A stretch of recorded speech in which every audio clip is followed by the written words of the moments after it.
দর্শক, ফিরে এলাম বিরতির পর। এবার কথা হবে এই বছর রসায়নে নোবেল পাওয়া 3 জন বিজ্ঞানী এবং তাদের আবিষ্কার নিয়ে।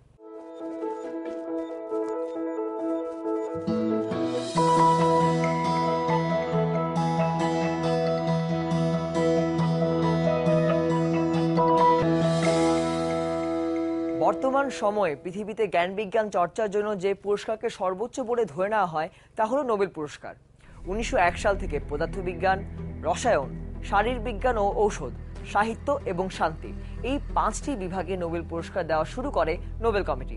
1968 সাল থেকে সুইডিশ সেন্ট্রাল ব্যাংকের তত্ত্বাবধানে অর্থনীতি বিভাগে নোবেল মেমোরিয়াল পুরস্কার দেওয়া শুরু হয়।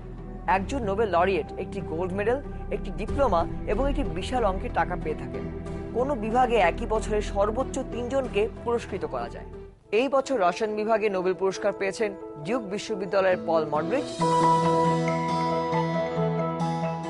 ফ্রান্সিস ক্রিক ইনস্টিটিউটের থমাস লিন্ডাল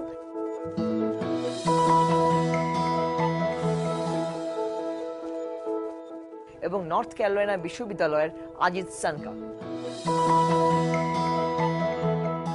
তারা 3 জনই ডিএনএ রিপেয়ার নিয়ে কাজ করেছেন। আমাদের বংশগতির ধারক বাহক ডিএনএ বিভিন্ন কারণে ক্ষতিগ্রস্ত হয়। এইসব ক্ষতি হবার কারণে ডিএনএ সংখ্যা বৃদ্ধিতে সমস্যা তৈরি হয় এবং এতে করে নানা ধরনের রোগ, বিশেষ করে ক্যান্সার হতে পারে। ডিএনএ রিপেয়ার বা ডিএনএ মেরামত হচ্ছে সেলের জন্য একটি অতি গুরুত্বপূর্ণ বিষয়। এটা অনেকটা do or die like situation, যে ডিএনএ কে রিপেয়ার হতেই হবে। যদি ডিএনএ রিপেয়ার না হয় সেলটা মারা যাবে। এখন ক্যান্সারকে তাহলে কীভাবে আমরা ঠেকাতে পারি? এক্ষেত্রে খুব সহজ একটা বিষয় হচ্ছে যে আমরা ক্যান্সার সেলের ডিএনএ রিপেয়ার ঠেকিয়ে দিলাম। যেখানে নর্মাল সেলে এটা ঠেকবে না, নর্মাল সেলে ডিএনএটা মেরামত হয়ে যাবে, ক্যান্সার সেলে মেরামত হবে না, ক্যান্সার সেল মারা যাবে, ক্যান্সার ভালো হয়ে যাবে। আমরা এখানে একটি ডিএনএর মডেল দেখতে পাচ্ছি যে আসলে ডিএনএটা দেখতে কীরকম। সো এই ডিএনএতে এখন কী কী ক্ষতি হতে পারে?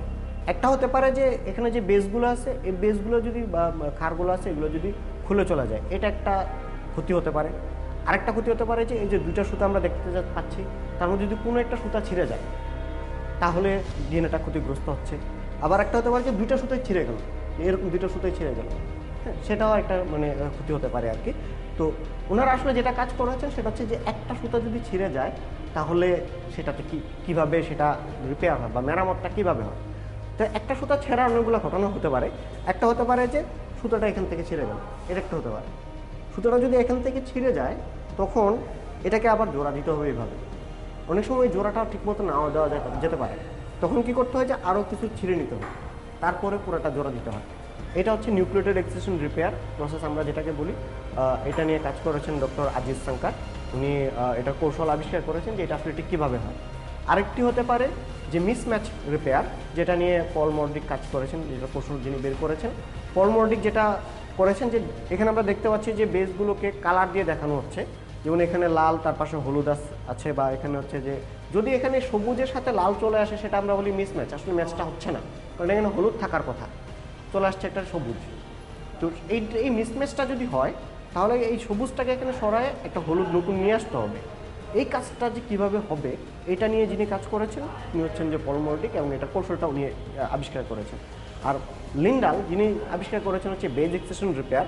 ওনার কাজ হচ্ছে যে যদি কোনো কারণে বেজটা ক্ষতিগ্রস্ত হয়, যে দেখি এখানে কালারটা মলিন হয়ে গেল, নেক্সট এখানে লাল থাকার কথা, এটা মলিন হয়ে সাদা হয়ে গেল, তখন এখানে আসলে কি থাকার কথা, এইটাকে তখন মেরামত করা দরকার হয়।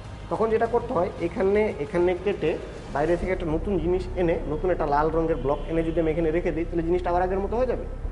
এই কাজটা কীভাবে হবে ডিএনএ রিপেয়ারের ক্ষেত্রে, এই কাজটা কীভাবে হবে, এই কাজটি করেছেন ডক্টর লিন্ডাল। উল্লেখযোগ্য বিষয় হচ্ছে যে 3টির কথা আমি বললাম তার মধ্যে এটি হচ্ছে সবচেয়ে বেশি হয় আমাদের সেলে। এবং আরেকটা উল্লেখযোগ্য বিষয় হচ্ছে যে আমাদের শুধু যে নিউক্লিয়াসে ডিএনএ থাকে তা না, মাইটোকন্ড্রিয়াল ডিএনএ থাকে, এবং মাইটোকন্ড্রিয়াল ডিএনএতে মোস্ট অফ দ্য রিপেয়ারই হচ্ছে এই বেজ এক্সট্রাকশন রিপেয়ার।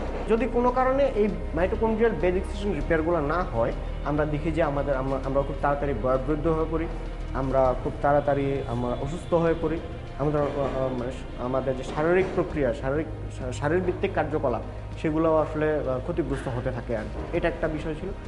এই বিষয়টা আবার জানা গেছে কীভাবে, যে একটা ডিজিজ আছে যেটাকে আমরা বলি যে প্রজেরিয়া মানে হচ্ছে অল্প বয়সে বুড়িয়ে যাওয়া। এই অল্প বয়সে বেরিয়ে যাওয়ার পিছনে আসলে দেখা গেছে যে এই জিনিসটাই অনেক কাজ করে আর কি। যদি ডিএনএটা ঠিকমতো রিপেয়ার না হয় তাহলে হচ্ছে এই জিনিসটাও হয় আর কি।